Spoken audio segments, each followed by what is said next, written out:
into waveform. Okay, so we can write in this way. It vibrates up and then down and then up and then down and up and down. So we can write waveform. Okay, so we can derive one wave equation based on this waveform. Okay, then the simplest way to write this waveform is this equation. Okay, I think you have seen this equation many times, like u equal to a exponential ikr minus omega t. Right, this very simple equation. So we can use this very simple equation to represent the waveform that represent the vibration of the atom. Okay, so the wave equation is given as this one. So u equal to amplitude. Here we use u naught as an amplitude. Exponential I k. If one direction, then x direction, then you put x lah. But if here is 3D, then you kr minus omega t. Okay, so in this equation, we have two information. The first information is time. Okay, at what time, so the atom will reach what position. So let's say t equal to 5 seconds, it is a waveform. So when t equal to 5 seconds, then the atom will at this position, or this position. So you substitute t equal to 5 here, then you will get the u. Okay, so this waveform equation gives you two information: the position and the displacement and the time. As long as you know the time and the displacement, then you can know the position. Okay, so that's another term that I want to introduce. K equal to 2 pi over lambda, and I believe that you have seen this equation before. K equal to 2 pi over lambda, and then h omega, this is Planck constant, this omega, I think you know what it is lah, angular frequency, and then this term represent the quantum vibration energy. Okay, quantum vibration energy.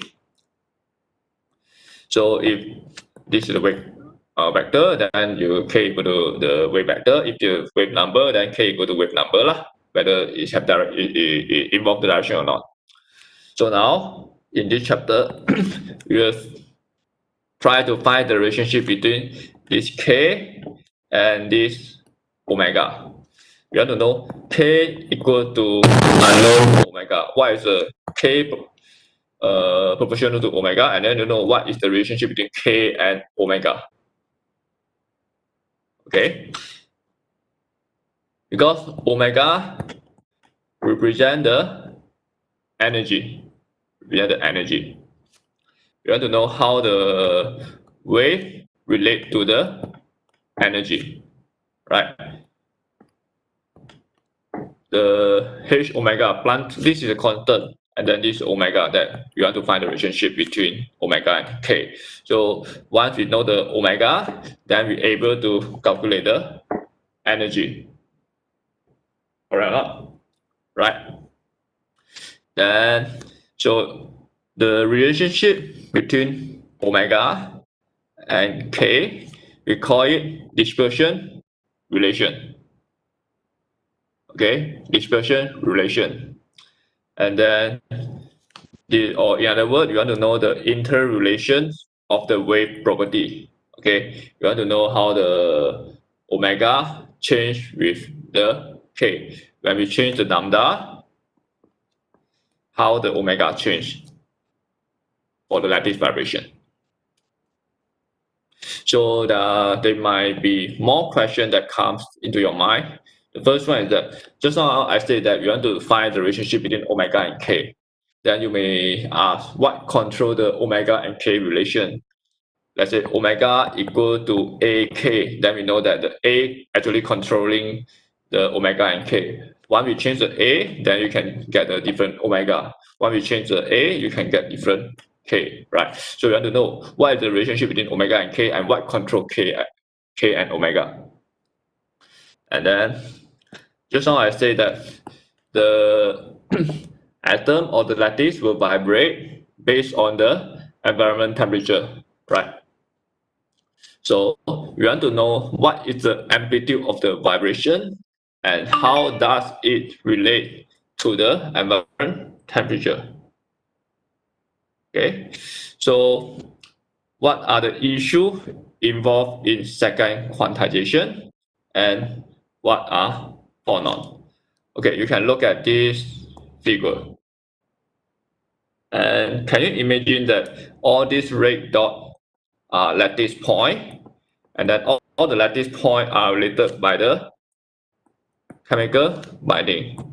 And in here, I just draw it like spring. Okay, I give you 5 seconds to try to imagine it.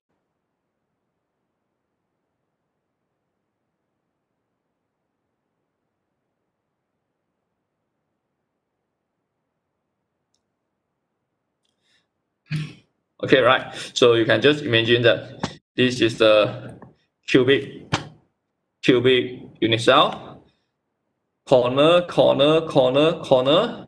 and then all the atoms are related by certain interaction.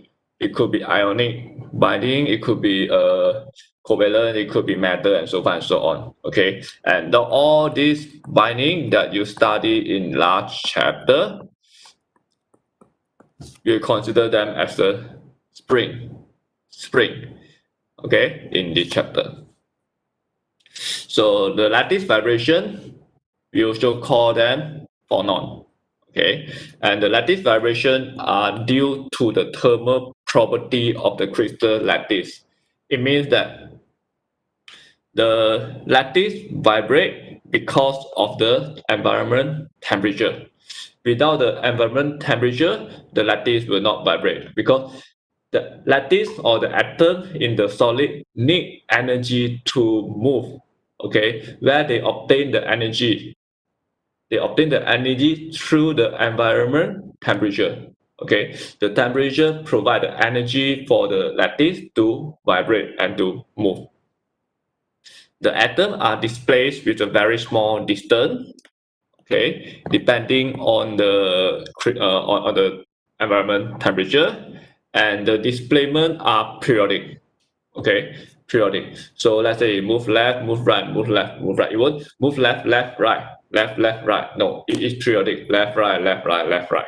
Okay, if along x direction, left, right, left, right, left, right. So because it's periodic, so there's a reason why we can use the wave function to represent the vibration of the atom. Okay, and here it will obey the Hooke's law. Okay, why it obey the Hooke's law? Because each atom have chemical binding with the neighbor atom or the nearest neighbor atom. So, and we consider that the bonding between them is just like the spring. Okay, just like the spring, like previous figure, if you remember this one. Therefore, we consider that this type of the arrangement, the displacement will obey the Hooke's law. Okay, and